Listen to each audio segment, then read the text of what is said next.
Hi, everybody. Welcome to the Ask Julie Ryan show. I'm Julie, your host, and I'm so delighted you could join us this week. My intention in doing this show is to provide information, insight, and comfort to people all around the world by helping to answer life's unanswerable questions. And boy, do I have a wonderful show lined up for you guys this week. We've got Diane Ray, movie star Diane Ray, on today, and I think you're going to really enjoy hearing about Diane's story and about all the amazing people she's worked with. The reason why I wanted to have her on is because she's been so instrumental in bringing spirituality to the masses, and you'll see why as we chat over the next hour. And I'm interested to hear your story, Diane. I know all my listeners will be as well, and you are just such a delight that I think everybody's going to have a ball. Well, thank you for having me. I have to say, I'm a little, I'm a little freaked out on Zoom because I'm not used to video, and so I feel like, oh, I should hide, hide my face, because radio is such an easier medium, I guess. I'm worried about. I'm very casual today. I'm just wearing my sweatshirt. It's kind of a cold day in San Diego, although I can't complain with the rest of the country. Baby. Boo-hoo, right? Absolutely. Well, I've got my red on because it's National Heart Day today. I love that. Red's my favorite color. So I've got red on to, use the colors of the Heart Association. All right. So here's Diane's intro. Diane Ray has been working in radio broadcasting for over 30 years. Most of it spent in the Miami market with stops in Austin and San Diego. During that time, Diane has assumed many roles, including on-air talent, writer, director, and producer, among other things. For the past decade, Diane's been working in digital media and online broadcasting as the network radio manager / producer at Hay House Radio and as the director of programming for Unity Online Radio since 2017. In August of 2018, Diane launched her podcast, Be Present, The Diane Ray Show, with Unity Online Radio. And I'm honored to say I have been a guest on Diane's show, not once, but twice.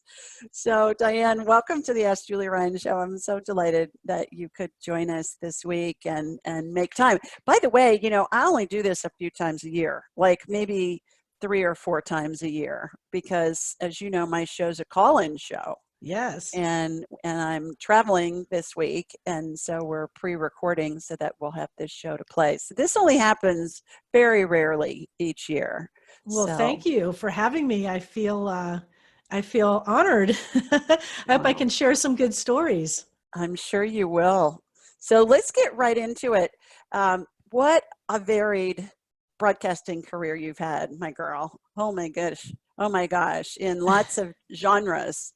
Yes. And from when I was reading up on you, I got classic rock, news radio, NPR, and what I call woo-woo or spirituality.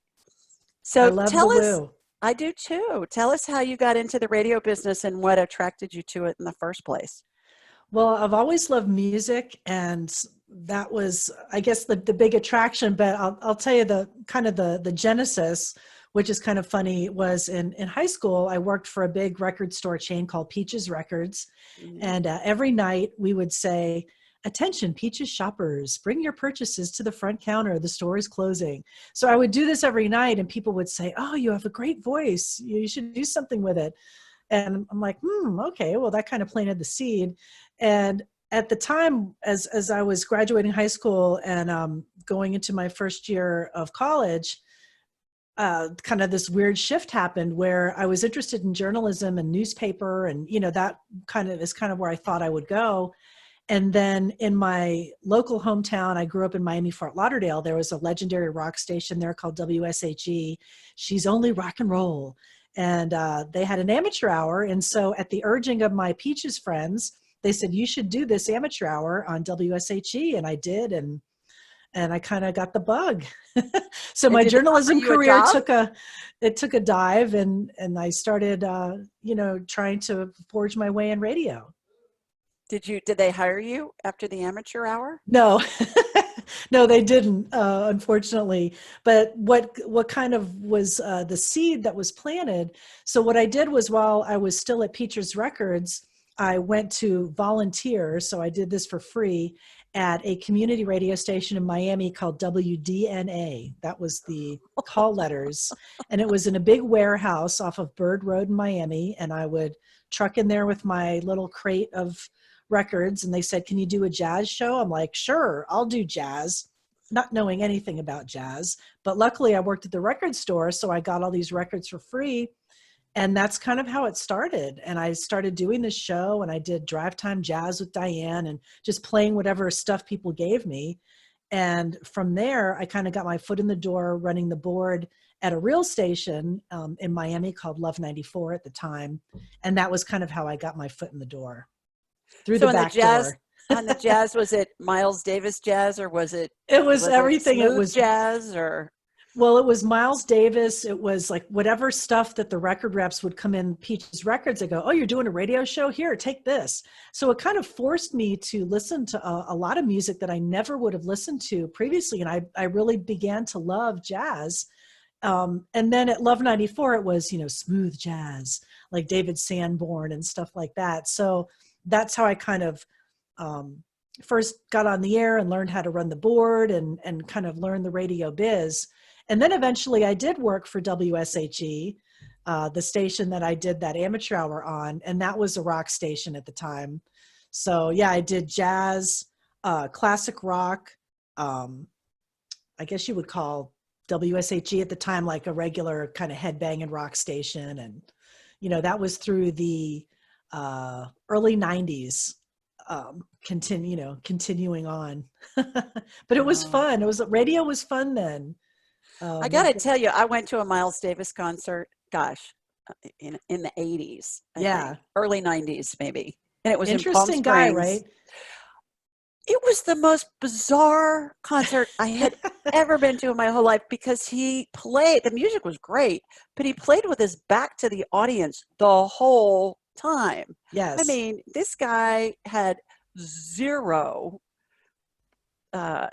rapport with the audience. He obviously, what I equated him to kind of like, one of those absent-minded professors that's just so focused on their own little world. Yes.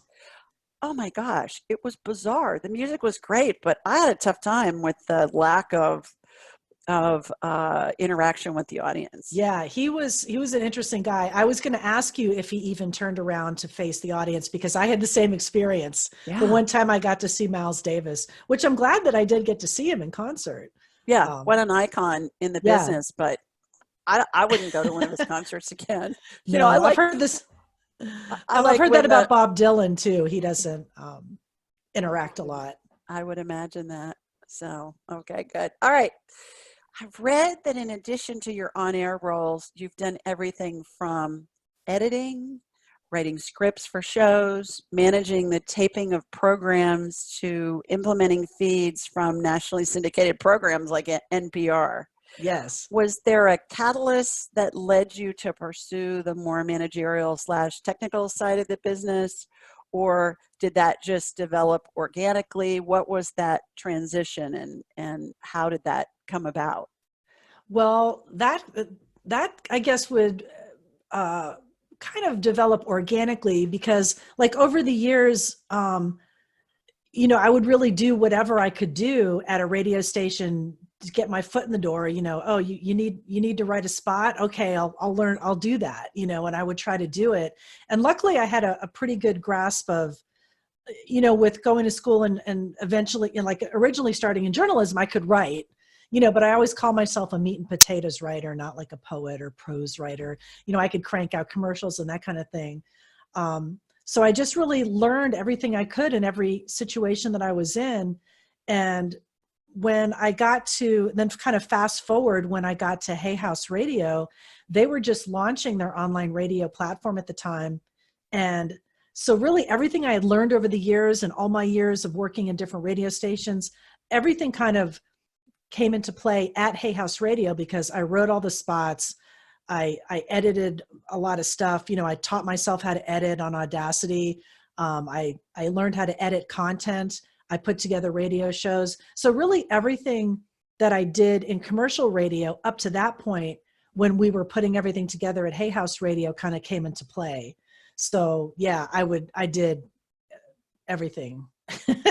I mean, I had help. I definitely don't want to make it sound like it was a one-man band. It certainly wasn't. I mean, at Hay House, I had amazing engineers, and I miss those guys, terribly. They were incredible to work with. And I have a great team of, I have 2 engineers at Unity that helped me as well. But yeah, that was kind of where everything, for the 11 years I was at Hay House, I just did everything that needed to be done. Well, and that's a classic example, I think, of people getting jobs and they say, yeah, you can do that, right? You're like, yeah. And then you think to yourself, okay, I'll figure it out once I get in there. Right. And Fake it till you make it. exactly. Sometimes is the way to go, or the way it works. You just kind of get thrown something and you're like, yeah, I'll do that. And you walk out of the meeting like, oh, I don't know how to do that. But you learn and you figure it out. Right. And it comes together. Right. Well, great lead in for my next question, which is, I'm assuming when you first went to work at Hay House, you just said it was 11 years ago, the whole online radio concept was fairly new. Yes. And did you have any trepidations about jumping into uncharted waters? And if so, what convinced you to give it a try? I always say, we women have golden ovaries, and when we take risks, they talk about brass balls. That guy had brass balls. Boy, he took all these risks. Well, the equivalent for women is golden ovaries. And so I love I'm that. sure it took a lot of golden ovary energy for you to decide I may steal that, Julie. There. You are more than welcome to use it. I've love used that it for decades. Yeah. That's so funny. So I remember this distinctly. So coming from, my radio career years, I had done on air. I was a jock, DJ and all of that. And, so I had done that and I was familiar with that world. But like you were saying, I didn't know what was going on with online radio. And I was especially kind of nervous about talk radio because I had never really done that format. And I remember talking to a friend of mine. First of all of my radio colleagues at the time, over a decade ago, they're like, what are you doing? It's career suicide. No one's listening to radio online, get a gig at another station, that kind of thing. And I'm like, no, I really think this is where things are going. So I took that leap, believing that was really the way to go. And then look at kind of fast forward where we are now. And I remember so talking. What year was this? I started at Hay House in 2005. Okay, long time ago. So I know 15 years ago. Yeah. It doesn't seem like it, but it is now that I think about it in that context. And I talked to my old friend, and he had worked in talk radio, and his name was John. And I'm like, I don't know what to do. John Ford. I was trying to remember his last name. I said, John, I don't know what to do. I don't know how to do talk radio. I'm freaking out. And he goes, oh, radio's radio. You can do this. He goes, just think of the callers as records.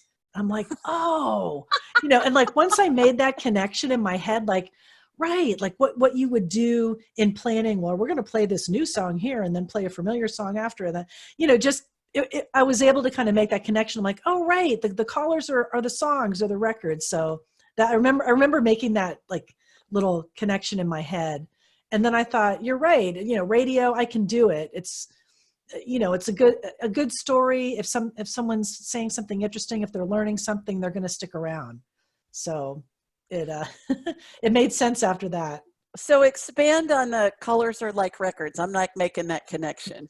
The callers are like records. Yeah. Well, in music radio, like you would schedule the songs to benefit the station. Like you would schedule a hit song at certain times. You would schedule a new artist to play in between 2 familiar artists so people wouldn't punch out. Like there was kind of a logic and a science to how you would do it. You would play certain songs in drive time or when it was the busier time, when you had the higher traffic. So to me, to think about callers as records, it's like, okay, well, I'm doing a show and then I want to enhance the show with a song or a caller. Like rather than just take any caller as, throwing it out there, you would want to have the caller and you screen it and you go, okay, well, that fits with what we're talking about. So I want that caller, not the other one. Like it made sense to me from like a music scheduling point of view, mm-hmm. which I guess he knew that would resonate with me. Like I would understand it. So most of Does us that have make heard, sense? yeah. What's making me think of is most of us have heard Delilah, Right. that show that she does at night, and it's all these forlorn, lovesick people Oh yeah. calling in, and they want a record for their, boyfriend that's wherever.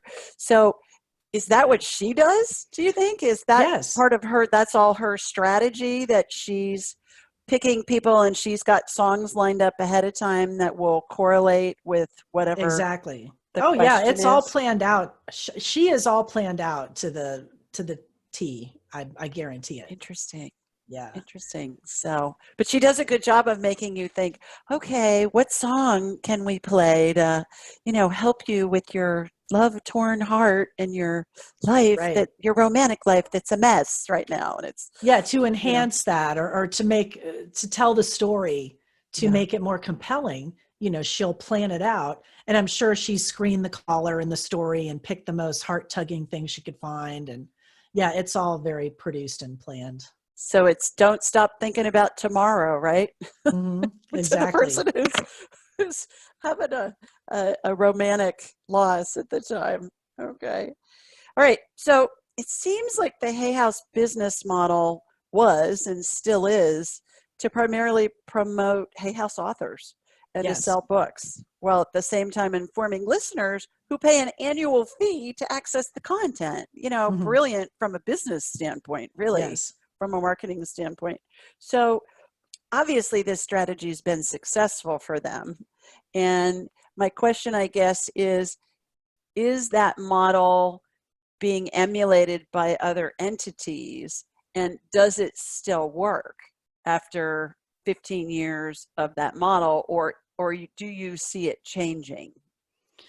That's an interesting question because it's something that I really considered when I took over the Unity position, and also the fact that Unity is a nonprofit organization and a 501c3. It needed a different approach than the Hay House Radio model, where you're right. Their model is they're selling things. It's a business.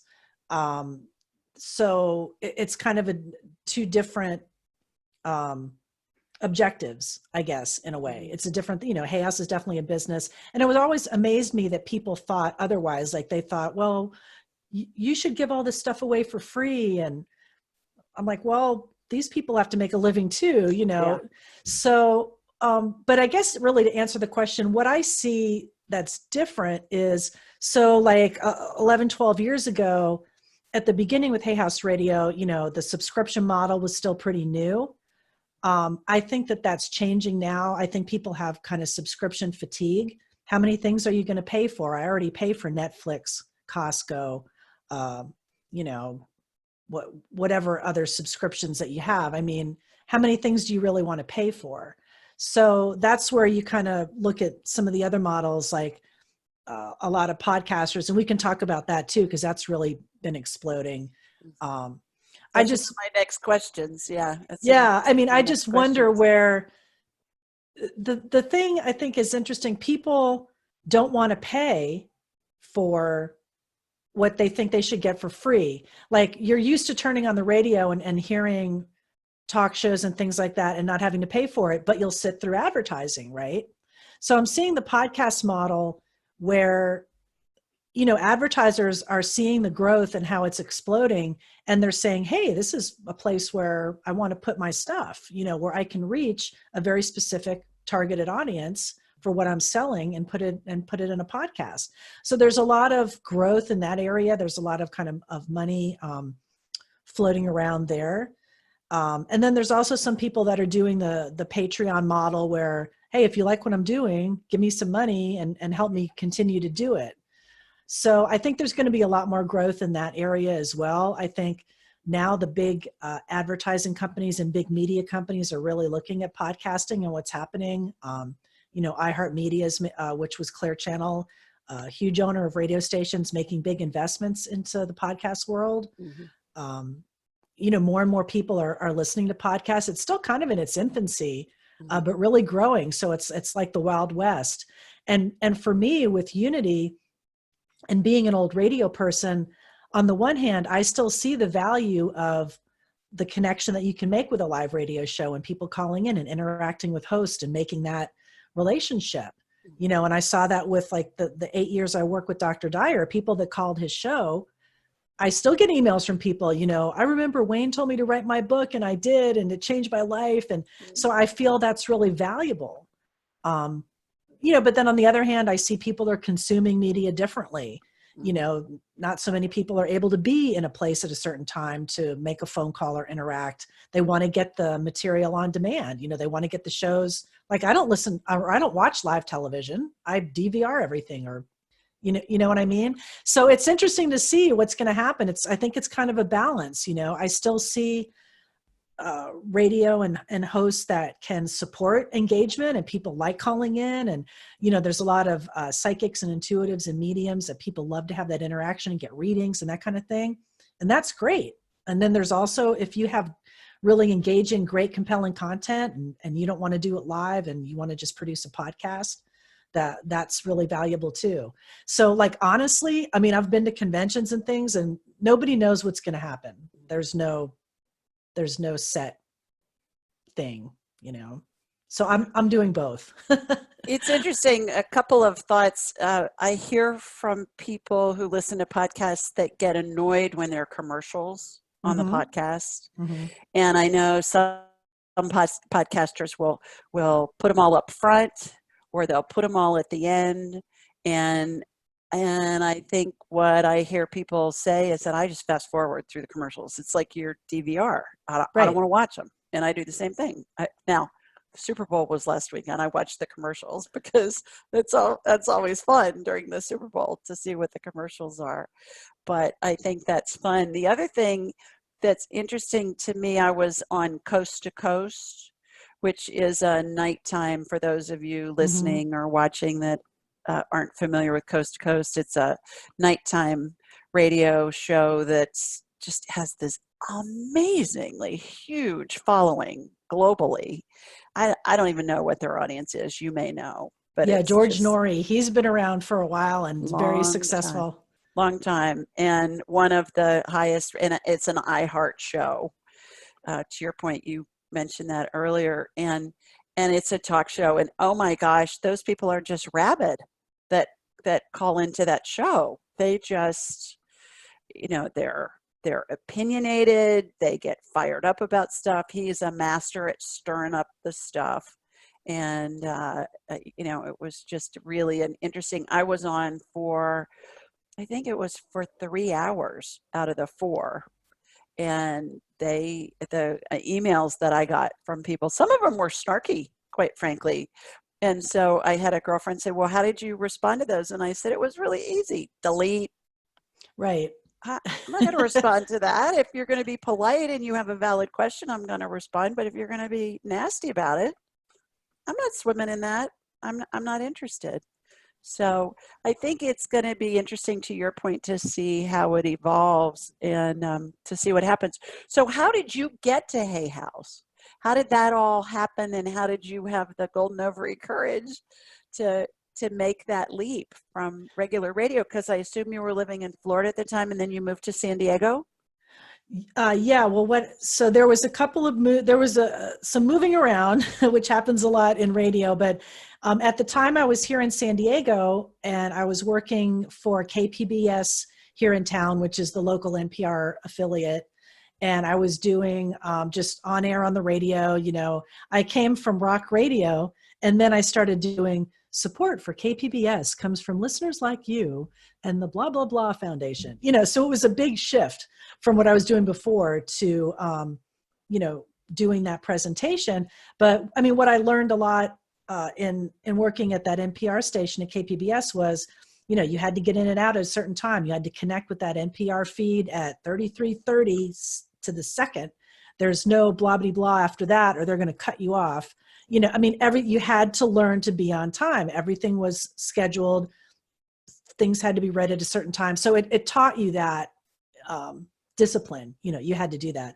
But anyway, I'm at KPBS and I'm thinking, oh, you know, my career's over. Here I am reading these boring funders.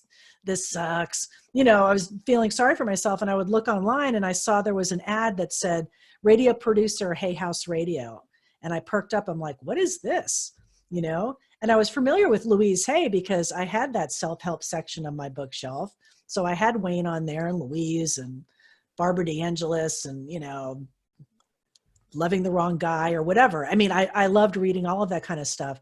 So I explored what it was. I'm like, what's going on? And so I badgered them, and it was perfect timing because they were just launching the online radio network. So I was able to kind of step in. I'm like, well, I have radio experience, because no one there had really had, quote, radio experience at the time. I wonder if very many people applied for the job.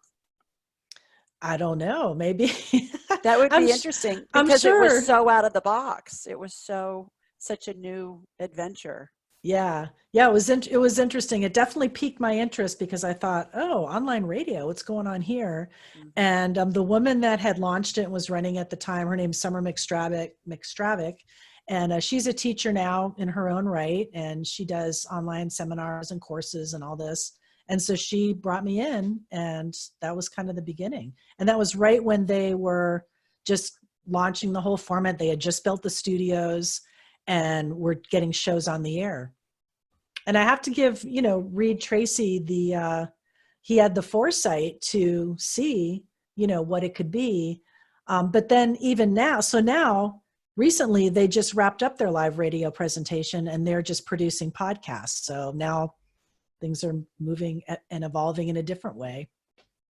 Right. Well, my buddy Chris Northrup isn't even doing a show anymore. Yeah. She's just stopped. She said, I did it for 10 years and I don't want to do it anymore. I said, well, that works. Yeah. Whatever works for you. I mean, I get, you know, it's a lot of work, and I've seen people will go into it. Oh, I want to do a podcast, or, you know, oh, I can be a host. And not that you can't learn it or you couldn't do it, but people, you know, I think when they see that it is really a lot of work, then sometimes people will just say, forget it. Like, it is a lot of work. I'm done. I can tell you, even with my call-in show, there's a lot of work that goes into that before and after. And writing my blog, I mean, I spend a couple of hours a week doing that, putting that together, doing the research, doing stuff like that, in addition to all the other stuff I do. So I can attest to that is true. Yeah. Excuse me, that it is work. And I would think, well, like for this, I prepared questions, and there's a lot of thought and energy that goes into it. Right. Okay. Let's see what I got next for you. Okay. So I've got, back to the question about, are there other entities that have emulated the Hay House model? I think of Glenn Beck and some of those guys that are doing the subscription model, and they are making a fortune doing that in talk radio politically. Yes. The political genre, obviously, but are there other entities that you can think of that have been successful? It seems to me like Hay House really stands out in the bunch. I think there might be individual hosts that have built up their crowd, you know, up to a point that they're able to make a living, you know, and kind of sustain that. I think it's interesting where now, like I remember back, like, you know, when I started in radio, even in the very beginning, when I was answering the request lines at Y100, this big top 40 in Miami. I was 19 years old. And at that time, it seemed the strategy was, let's just get as many people, you know, cast the net, get as many people as you can. That's it. We want to be number one. We want to rule the world.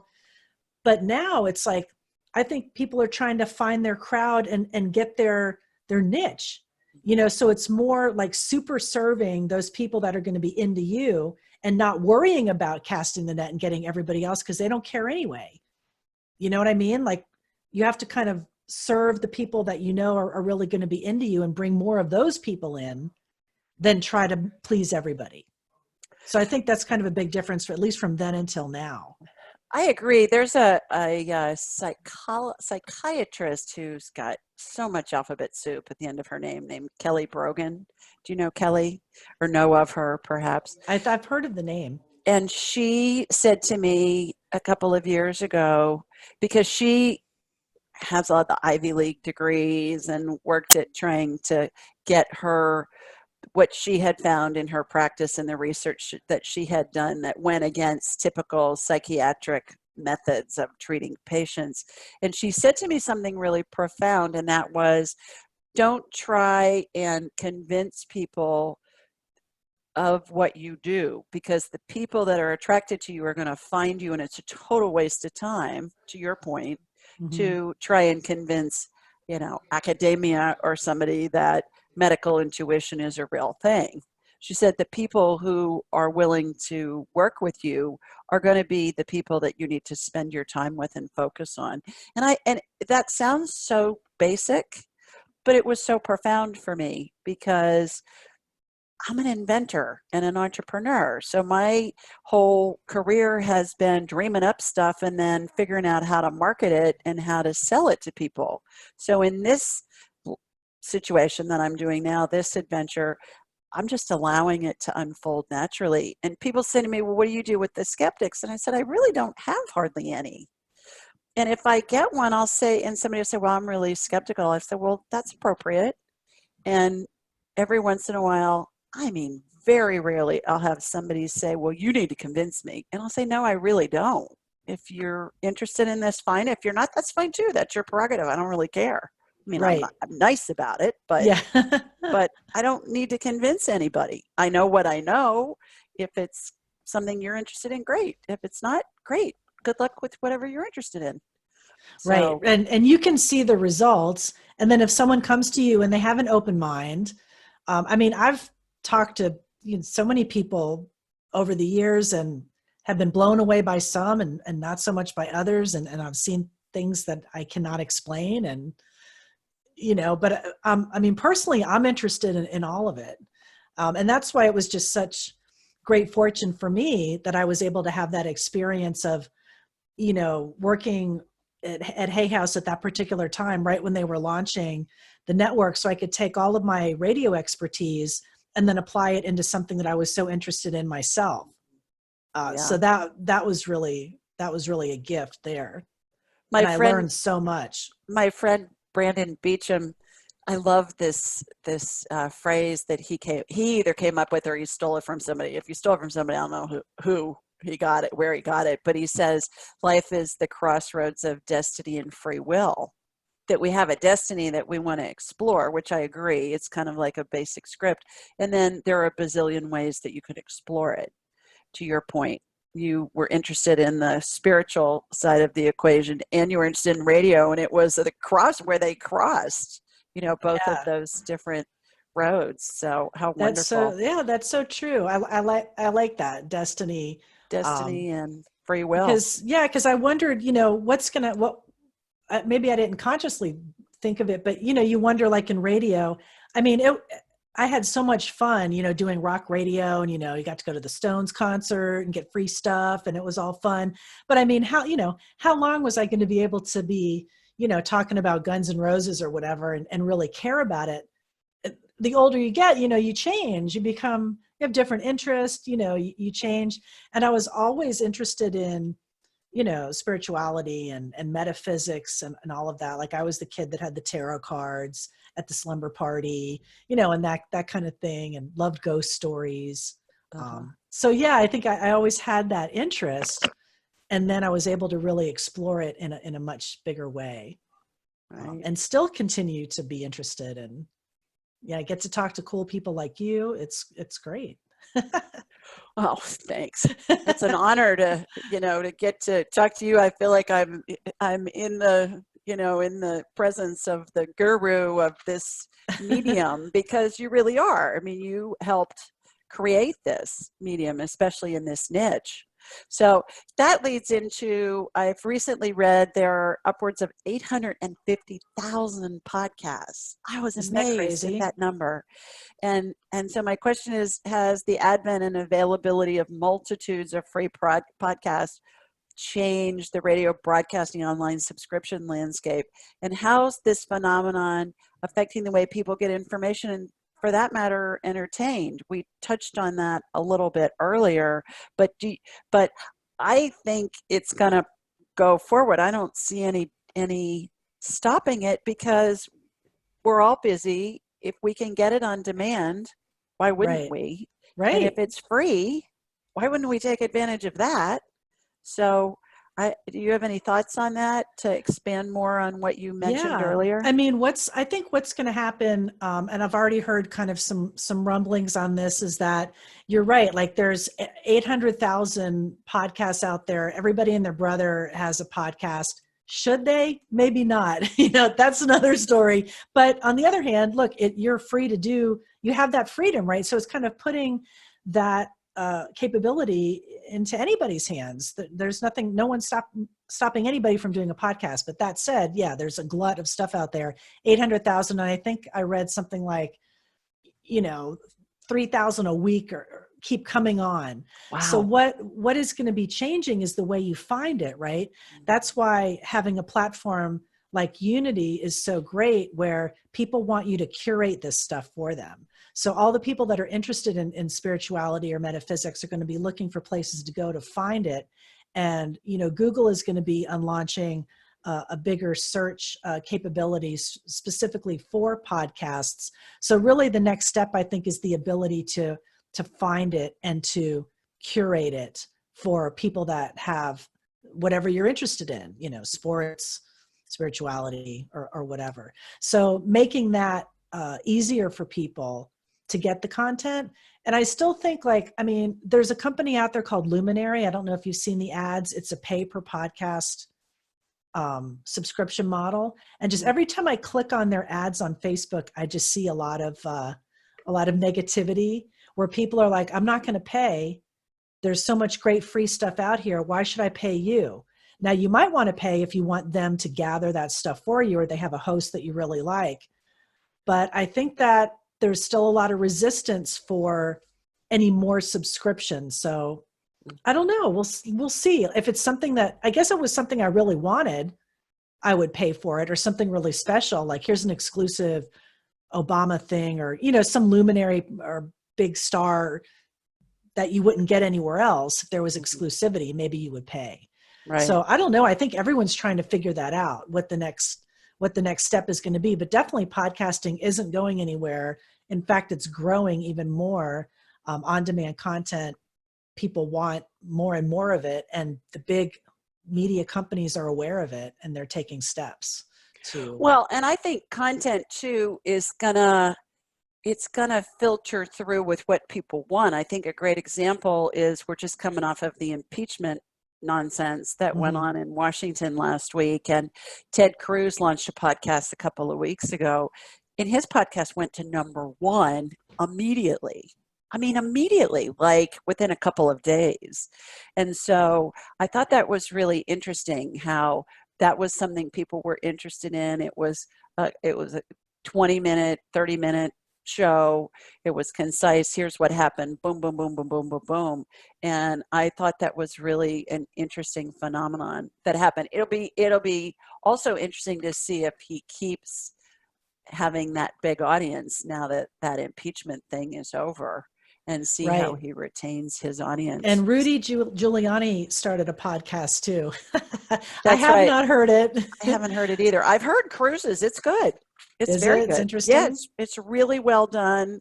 He had Lindsey Graham on, I guess it was last Friday, and I listened to that. And Lindsey Graham's just, he's such a policy wonk, and he was hilarious. I was laughing my head off. I had no idea. He could be a stand-up comedian. It was hilarious, the whole thing. That's so funny. And I think also the level of people are going to have to present decent sounding audio. It's got to be a well put together show. At least decent sounding audio. People don't have to listen to some really inferior product anymore, because there's so much great content out there. Right. All right. So bottom line, you've worked with some of the giants in the mind, body, spirit space.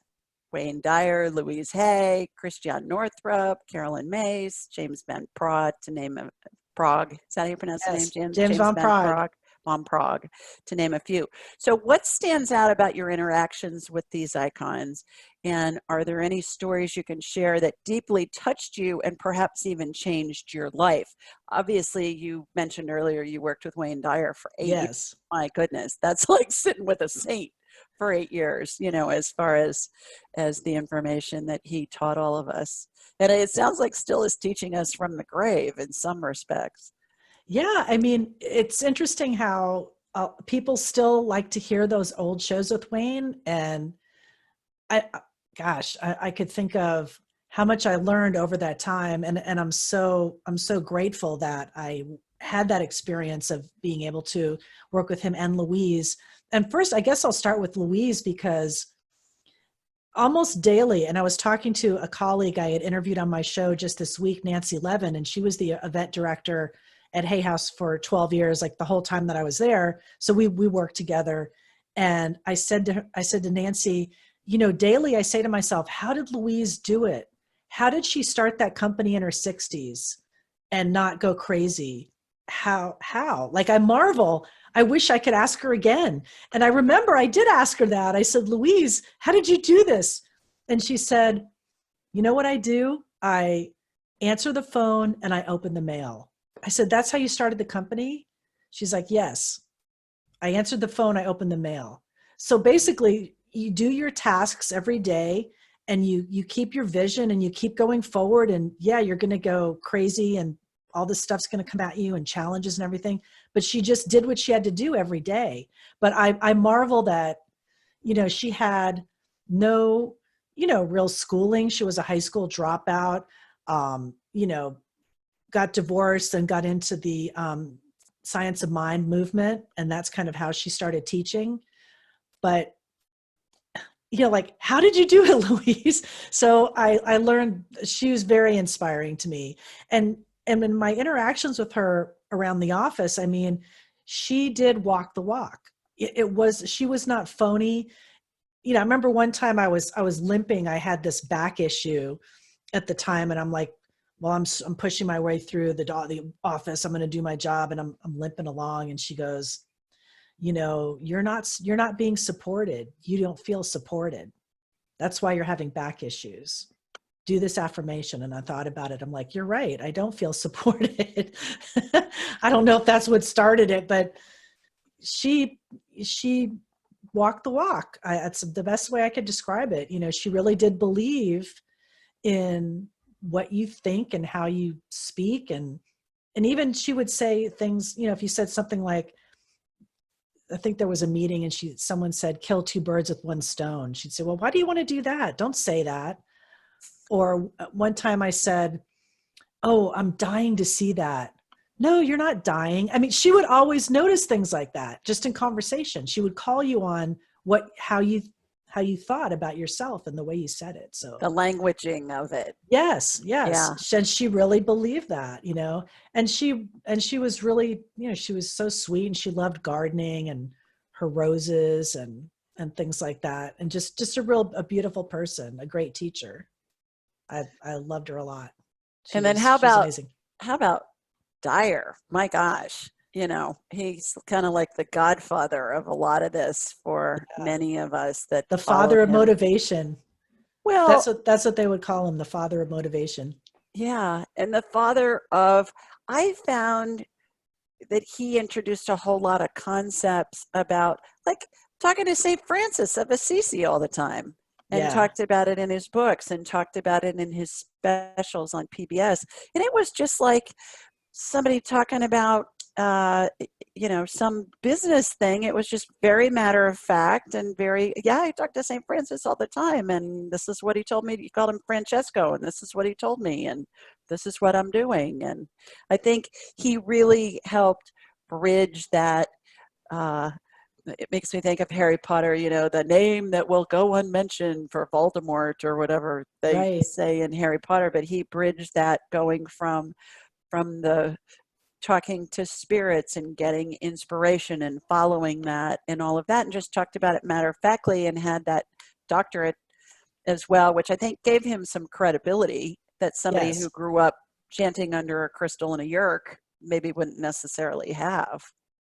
Well, what I noticed with Wayne that I thought was so great was if you looked at his career, kind of the trajectory, like all of his books, you know, as he got older and moved through his own journey and experience, he became more interested in spirit and, you know, and talking about those kind of things. And he wasn't afraid of it. Like he said, you know, he would say he talked to St. Francis and had those kind of experiences, and he would share it with people. So he was so authentic, and he shared parts of himself, you know, his not so proud moments. I mean, he talked about a lot of things on his radio show, you know, drinking, other incidents in his life. You know, he was very honest. And I think that's what really resonated with people. Like they could see parts of themselves in things that he had been through. And he loved people. I mean, and he loved to do that show. He didn't have to. I mean, it was Wayne Dyer. He didn't have to do an online radio show every Monday, but he really loved it. He enjoyed talking with people. And, you know, there was many times he was very generous. Like on the show, if someone would call in, oh, I really want to come and see you. You know, I'm broke. I lost my job. Many times he would buy people tickets to go to his events. You know, here, take that person's name and I'm going to pay for this. And he did that many times. Mm-hmm. So he was just a good guy. And he was very funny. I don't know if people would know that about him, but he would make jokes, you know, sometimes really off color, you know, like in between the callers, if we had a break, you know, he would, because we had this interesting relationship where, you know, he was in Maui and I was here in San Diego. So I kind of felt like I was his second banana, like his Ed McMahon in a sense, because I would bring on the callers and then just kind of step aside, like they don't want to talk to me, they want to talk to you. So I got to just listen to his interaction and how he talked to people. But it was the highlight of my week. Like every Monday, I would really look forward to that interaction, because I would just sit back and listen to what he's telling people. Oh, yeah. And then I would share it. Like I'd be at a party or out with the girls or something, and I'm like, you know, Wayne said this. It's like, you know, so I would share, you know, information, whatever I happened to learn that week. But he was very passionate about telling people, look, don't live halfway, you know, follow your heart, do what you want to do. You know, no excuses. Like he said that in the book, Excuses Be Gone. So he was passionate about people living their best lives. He really wanted that. So he was amazing. I bet. Gosh, I tease people saying you're getting an executive MBA on the street. You got an executive PhD by being his cohort on that show. It sounds like, and just listening in. And then and also I'd like to share too. I won't say what names, but I think sometimes people will tend to put a teacher or somebody on a pedestal as a guru and not see them as human beings. And these people were fallible and had flaws just like the rest of us. And, you know, there were some hosts that I work with, like one who I won't say, left their microphone on during the show and berated their assistant at the time. And I thought, oh no, I listened for a couple of seconds and I realized what was happening and I kind of pulled it down so I wouldn't hear it. But I thought, oh, if people saw that side, they might not, you know, I don't know, maybe they wouldn't think the same way, but I guess not. And not to say anything negative about that particular person, they were just having that human moment, you know. But I think sometimes people will put someone up on a pedestal or think that they're not human when they are. Mm-hmm. Obviously. Absolutely. Right. Yeah. Right. Well, certainly I work as a psychic and medical intuitive, and in recent years it's become more accepted. Even the Vatican issued a letter to its bishops a few years ago encouraging them to welcome psychics and healers in their parishes, which was a huge step. Really? Oh, I didn't know that. Yeah, in 2016. If you go on my Instagram feed at Ask Julie Ryan, you'll see a link to the letter. So from your vantage point, do you see spirituality becoming more mainstream and accessible over the years that you've been in this business? Oh, that's interesting. I think in some ways it has, but what's kind of disturbing is I think in some other ways, the pendulums we're kind of moving backwards. I think sometimes people are are very strident in their my view is the right way, and you have to believe this, or you're going to hell, or that kind of thing. Like, I don't like any of that fear-based belief systems. I hope that one great thing that I've learned from Unity is to really see the value and the beauty in the wisdom of all spiritual traditions. I went to an event with Unity 2 years ago called the Parliament of World Religions, and it was over 200 faith traditions in Toronto. And I did interviews there, and I put together like a little 2-part radio show of my experience there. And I spoke to Buddhists, Wiccans, pagans, Native Americans, channelers, Episcopals, everything. And really what I learned when I came away from that was like, you know what? Pick one, whatever speaks to you. I think that source that Wayne talked about so much is available to all of us, and it's love. And that's what he would say all the time.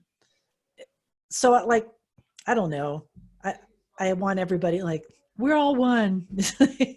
Yeah. I think there's a lot of truth in that, but I do think with the availability of information out there that yeah, hopefully people will explore that part of themselves. I think we all have a spiritual nature. I think we're all intuitive, some more than others, like yourself. I think it's a muscle that you can build. I think some people are really gifted, like musical ability, but we all have that intuitive ability. I try to tune in and listen to it all the time.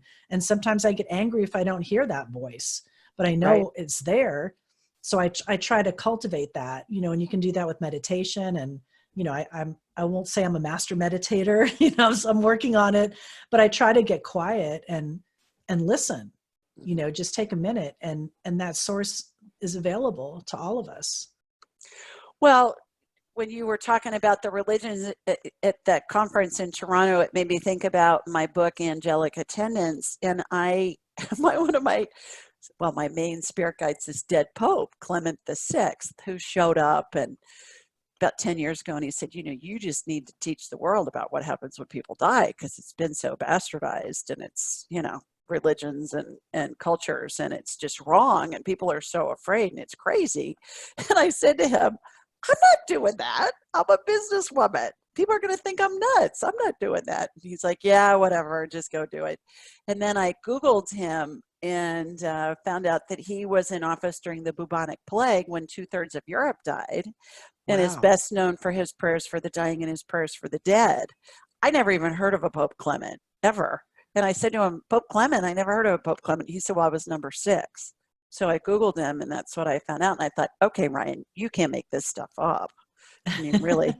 But the interesting thing that has come about with that book is my church gives it to every family that comes in that's planning a funeral.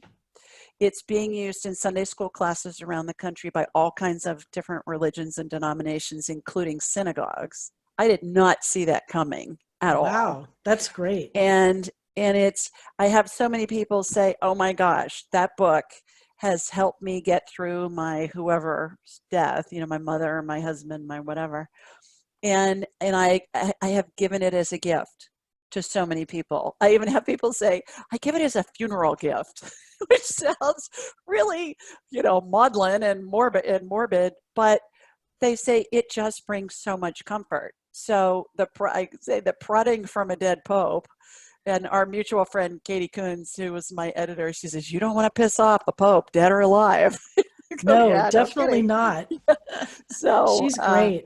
Yeah. No, I love what you're saying. And I feel really strongly about that as well, because what you're doing is helping to take the fear and demystifying what should be a natural and what could be a beautiful process. But unfortunately, I think in this country, a lot of times it's not. I mean, even with my own mother, when she was going through her transition, I mean, I thought the hospice people were like angels. They tried to make it as easy an experience as possible. And I don't think we should have so much fear around that, so what you're doing is so important. Well, and my point is it crosses all religious and cultural and educational demographics. It's just universal. Like at that conference that you went to in Toronto, it's the same thing. It's all the same source. It's all the same Right. God. It's all the same thing. That's So, exactly it. That was the yeah. main thing I took away from, and just it happened to be like some of these people related with the Wiccans and Mother Earth, and they felt that was what resonated with them. And then there was Buddhist and Sikhs, and yeah, it was awesome. It was like a buffet of like A all buffet of this psychicness. That's what great, I say yeah. I do. I'm a buffet of psychicness. So we have a minute left. Thank you so much for taking the time to join me this week and everybody that's Oh, thank listening. you. Diane has a show on Unity Radio. You tell everybody your website, but take us out with your DJ voice. Like, give us all how people can find out about you, but I want you to do it in your DJ voice. Okay, I'll try and do it as quickly, succinctly as possible. So join me on Wednesdays, 1 o'clock Pacific, 3 Central, 4 Eastern for Be Present, the Diane Ray Show on unityradio.org. And how can people find more information about you? Oh, about me specifically, you can go to my website, which is dianeraymedia.com. You can also find me on Instagram at DianeRay66, on Twitter, DianeRay1, on Facebook, Be Present, the Diane Ray Show. I'm everywhere, but I do hope you give me a listen. I try to share wonderful information from people like Julie and other great teachers and speakers and writers, and whoever I find interesting that strikes me, and I have them on the show. So it's a lot of fun. Terrific. Well, thanks so much, everybody. I'll be back next week with a live show, and I hope your week is terrific. And Diane, big hugs and kisses. Everybody, lots of love. Take care. Till next time. Bye-bye.